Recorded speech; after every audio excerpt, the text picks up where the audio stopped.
Live from WRAL News Headquarters in Raleigh, your #1 source for local news. WRAL News, coverage you can count on. This morning, a few patchy light showers moving into the area. I'll show you who's most likely to be affected during the morning commute. And this is a live look right now. Wake Forest Middle School, where there will be increased security today after a social media threat. What school leaders are telling parents about the enhanced safety measures. And President Biden is rallying support for Ukraine as the war there nears the one-year mark. The response from Russian President Vladimir Putin today in Moscow. And as we speak, Russian President Vladimir Putin is delivering his State of the Nation address. We'll tell you what he said coming up. A lot of news to get to on this Tuesday morning as a lot of folks are back to work, back to school. I'm Renee Chu. Yeah, I'm Jeff Hogan. Post President's Day, that extra day yesterday. Now, folks, as they get back to it here, Elizabeth Gardner in the WRAL Severe Weather Center. We're in for a wild week weather-wise, but we have some showers popping up here. We do, and we can see this again tomorrow morning with a warm front coming through. We're going to talk more about that in a few minutes, but here's what we're seeing right now. The rain is patchy and light. It's definitely reaching the ground in Sanford. We're seeing some of that here into Moore County, starting to push in a little bit farther south to getting closer to Cumberland County as well. But you can see this around Carthage, Southern Pines. It's moved through Sanford and now affecting folks there in Harnett County. We're going to see this becoming more widespread as we get through the next several hours. This is 6 a.m. right now, and you can see that continuing to press eastward across parts of Johnston County from Clinton to Goldsboro up the I-95 corridor, and then it just zips right on out. There'll be plenty of folks, especially north of the Triangle, that don't see any of these sprinkles. Most of it's going to be from the Triangle area southward, and it will be light and patchy. After that, we're dealing with clouds for a good bit of the day. I'm hoping we'll see a few breaks in the clouds at some point this afternoon, but it looks like it's going to be another fairly gray day for us. Our temperature 56 degrees, so we're starting nice and warm. A cloudy start this morning. Our cool temperature 45 in Roxborough, and the warmest is Fayetteville at 62, but most of us are seeing temperatures in the mid to upper 50s heading out the door. We climb quickly into the 70s. We'll see 72 at lunchtime, and I would say, hey, eat your lunch outside, but it's going to be windy this afternoon. We'll see some gusts up to 30 miles per hour. We're going to talk about fire danger coming up in just a little while. It will be dry this afternoon, and highs will climb into the mid 70s. Brian? Here at 6:02, we're watching some of the cameras up in the Henderson area. This is I-85 out at Satterwhite Point Road. Not seeing any big problems with wet roads or anything like that. Radar indicated some light rain up there, but it doesn't look like it's reaching the ground there in the Henderson area. But as Elizabeth mentioned, it is falling in the Sanford area. So here on the current road conditions model, where you see that bright green, especially south of the Triangle, you are seeing some wet roads there. Just something you want to keep in mind here this morning. Zooming in closer to the Triangle, not really picking up any unusual delays. And for the moment, at least, we have no crashes showing up. We'll be back with another traffic and weather update in 10 minutes, Renee. Brian, thank you. Today, extra security and law enforcement will be at Wake Forest Middle School after a threat was posted on social media. That's where we find WRAL's Laura Levine. Laura, this is just the latest in a string of threats at Wake County schools. Unfortunately, it is, Renee. The first bell here rings around 6:50 this morning. Parents, faculty, and staff, they're going to notice that extra security here at Wake Forest Middle School because of that social media threat as officials begin their investigation. And what they're seeing today will be just a precautionary measure to make sure students feel safe. Principal Chris Bradford shared this message with parents, stating the school recently discovered a threat to the school and specific members of the community that was posted online. He also thanked students and parents for coming forward with the information. This has been reported to the Wake County Sheriff's Office, who is investigating along with the Wake County Public Schools security team. This school threat is added to the long list of threats made in the school system just this month alone. You're looking at a total of 11 schools across the district that's been targeted. Local and state officials are working right now to come up with solutions to help crack down on some of the social media threats we're beginning to see really across the Triangle. We're going to continue to monitor the situation here at Wake Forest Middle School when that law enforcement presence arrives as well. Laura Levine, WRAL News, live in Wake Forest. We have breaking news we're following this morning in a speech that just wrapped up within the last 15 minutes. Russian President Vladimir Putin says he is pulling out of a nuclear weapons treaty with the U.S. He says Russia is ready to resume nuclear weapons tests if the U.S. does. In his speech, Putin doubled down on his reasoning for the war in Ukraine, which is nearing its one-year mark. He blamed the expansion of NATO and other moves by Western countries for forcing his hand into the invasion. He also pledged to strengthen his army while giving more support to families of Russian soldiers killed in the war. And Jeff, National Security Advisor Jake Sullivan says President Biden will not go head-to-head with Putin in his Warsaw speech that he plans on making later today. Sullivan says Biden's speech in Warsaw will act as an affirmative statement of values rather than a direct rebuttal to Putin's address, saying this is not a rhetorical contest with anyone else. Biden is set to speak later today from the Royal Castle in Warsaw, where he will speak on the continued support for Ukraine. Police are searching this morning for the person responsible for shooting and killing a man in the front yard of his Sanford home. Sky 5 shows us the scene of that shooting. It happened near Magnolia and Simmons Streets yesterday afternoon. Family members identified the man shot, 72-year-old Joseph Thomas Smith. A woman who identified herself as Smith's sister-in-law says she saw him being shot as she was going to her car. He was bleeding, just bleeding. He didn't even know he had been shot. And when I tried to grab him, he fell. Another man was shot and taken to the hospital. He is expected to be okay. This morning, even more school bus routes will go uncovered in Chapel Hill than yesterday. That's because more than half the district's drivers are sick.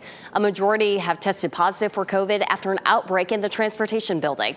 This situation is making the existing bus driver shortage that much harder. Today, 23 bus routes will not have bus drivers. Yesterday, many parents opted to drop off their children. Other students were late to school by as much as an hour while they waited on a bus to pick them up. We're doing the best we can with the folks who can be at work today. It's nobody's idea of an ideal situation, and it breaks our heart that some students may not be at school, or at least some students are missing valuable time at school as a result of what's coming on. Chapel Hill Carrboro City Schools is prioritizing elementary routes and those students with special needs. Any bus driver who tests positive for COVID has to be off for 5 days. The school system says no clusters of students have reported getting sick. Today, the Wake County Public Schools Board will take its first step toward finding a new superintendent. Superintendent Kathy Moore announced earlier this month that she will retire at the end of June. In a work session today, board members will hear a presentation from the North Carolina School Boards Association about recommendations for hiring a replacement. Moore has been the school system superintendent since 2018. Another milestone in the push for more charter schools in North Carolina. Today, state education leaders are celebrating the opening of the Triangle's newest charter school. An opening ceremony is happening at the Triangle Math and Science Academy of Apex. This is the first phase of a $65 million campus project. It will serve students in kindergarten through 8th grade. TMSA uses multiple ways of admitting students, which can improve diversity.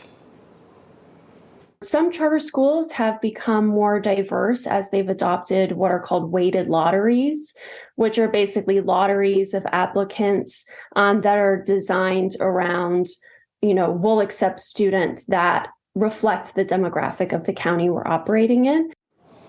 A new high school is also in the works on the TSMA Apex campus. It's due to open fall of 2024.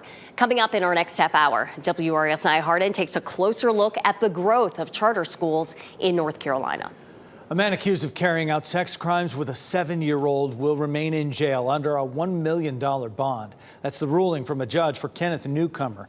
He's charged with felonies linked to abuse at Good Shepherd Lutheran Church on Creedmoor Road in Raleigh. Police say the abuse took place in 2007. Newcomer's wife was that church's longtime children's ministry director. A growing number of people are reporting health issues in the aftermath of a massive train derailment and chemical release in Ohio.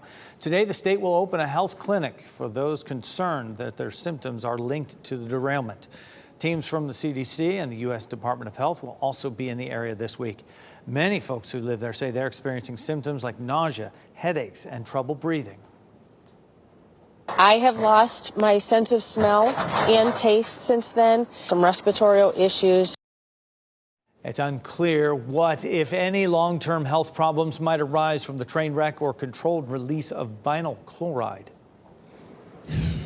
A live look now at the French Quarter in New Orleans, where Mardi Gras is about to officially get started. The first parade there today steps off at 8 this morning local time. Festivities kicked off yesterday with the arrival of the King and Queen of Carnival. It's tradition for them to arrive by boat at the city's riverfront on the day before Mardi Gras, which is known as Lundi Gras. That Tuesday underway. New video this morning showing the aftermath of a massive explosion at a factory in Ohio. The update police gave after midnight about the damage caused by that blast.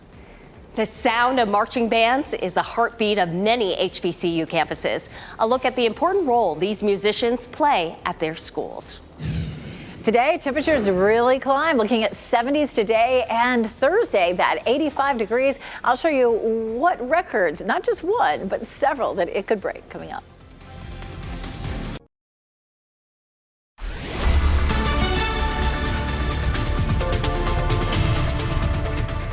It is 6:12, just a little light patchy rain out here on the dual Doppler 5000 radar. It's moving from west to east, affecting mostly our counties south of Raleigh. It's not very heavy, so just some light patchy rain may make for some damp conditions for your commute this morning. We've seen some showers in Southern Pines and Carthage.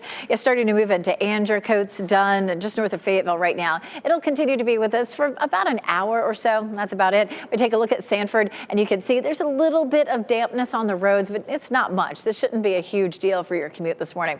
It's 55 in Irwin, 52 in Lewisburg, 59 in Southern Pines. So it's another warm start. And when the doors open in the afternoon for the kids to run out of school, temperatures are going to be in the mid 70s. We'll talk more about our next chance for rain coming up. Brian?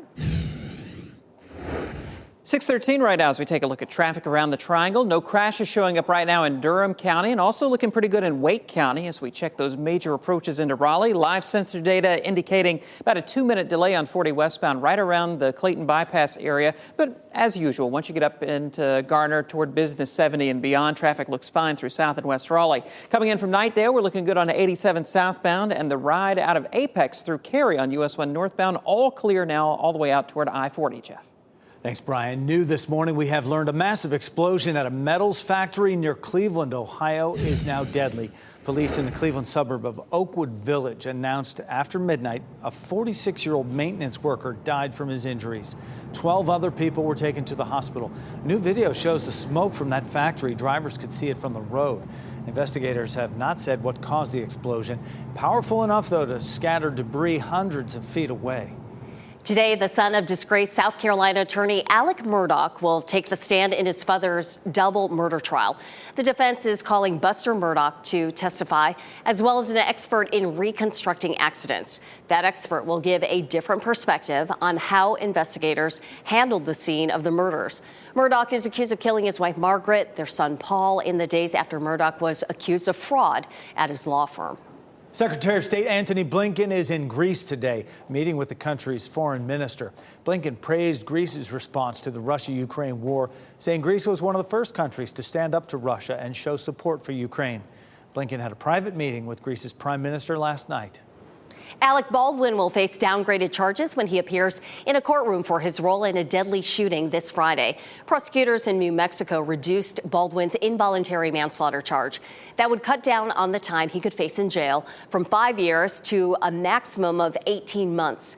Baldwin was holding the gun that fired on the set of the movie Rust, killing the film's cinematographer, Helena Hutchins. Baldwin's lawyers say their client was charged wrongly under state law, but that law passed months after the shooting took place. Former UN Ambassador Nikki Haley makes her first campaign stop in Iowa since announcing she was running for president. When asked why people should vote for her instead of former President Donald Trump, she talked about the need to look forward. We need to leave the status quo in the past.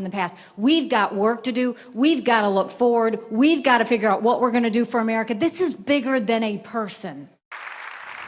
Haley announced her candidacy last week in South Carolina, where she was the governor for 6 years. A Virginia community on edge this morning after a threat to the elementary school where a 6-year-old is accused of shooting his teacher just a few weeks ago. A school supervisor wrote to parents saying a 5th grader in Newport News texted a group that he would, quote, pop some bullets and tell someone to shoot up the class. Another student in that group shared the text with a parent who then notified the school.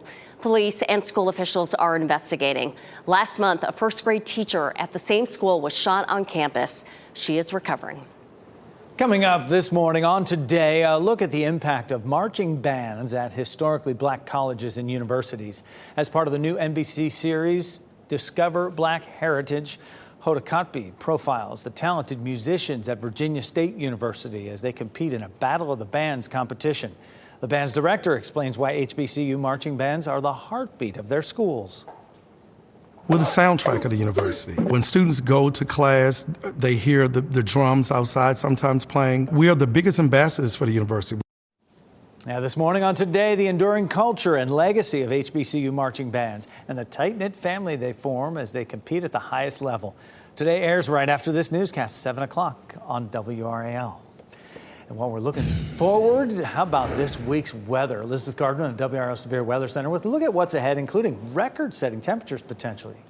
We're going to set not just one record, but potentially two records on Thursday. We're going to talk about what those are coming up. This morning, we do have just a few isolated showers. We could also see that again tomorrow morning. This morning, it's just a weak disturbance moving through. Tomorrow morning, a warm front. And that warm front, of course, is going to open the door to what could be 80s on Thursday. In the meantime, we have increased fire danger today with some gusty winds up to 30 miles per hour and some drying conditions during the afternoon. So you shouldn't do any outdoor burning today. We take a live look at our cameras. Goldsboro, Durham, Apex, and Chapel Hill all is quiet. Not seeing rain on any of these cameras, but it is a little damp in some of our southern counties. We take a live look at the dual Doppler 5000 radar from Fayetteville up through parts of Harnett County. We've seen some rain across Sanford and back into Moore County, getting ready to move across parts of Johnston County and toward Goldsboro and Wilson. We zoom in a little closer, and again, Southern Pines, Carthage, have been seeing some showers. Dunn, Benson, Smithfield, just south of Clayton. Haven't seen much of it from the Triangle area northward.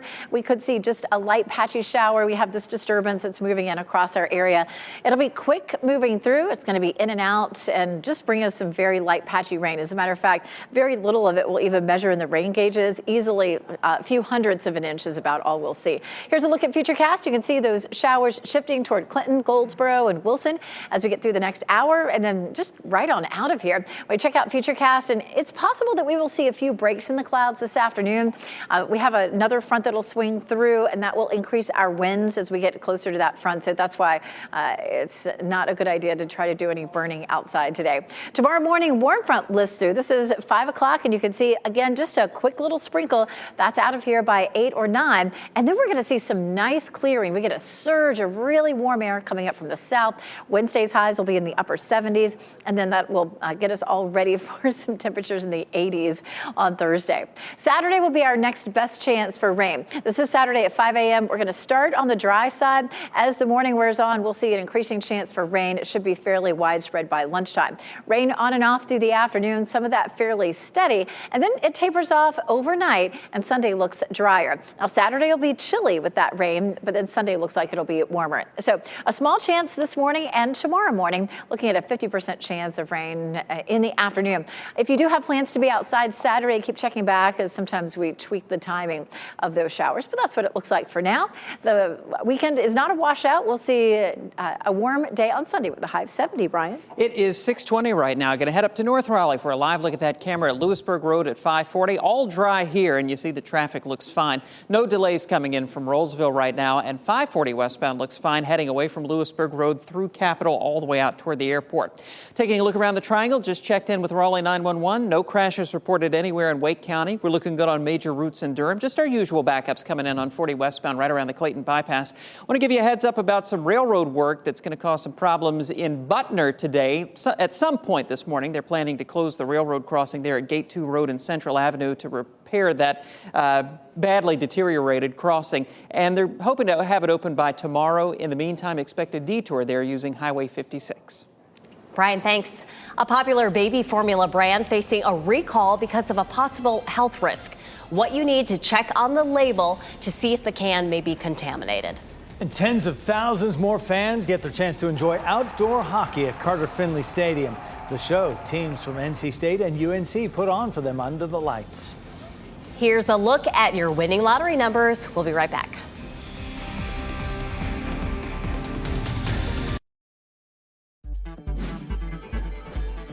today's What's Trending report, sponsored by Rug & Home.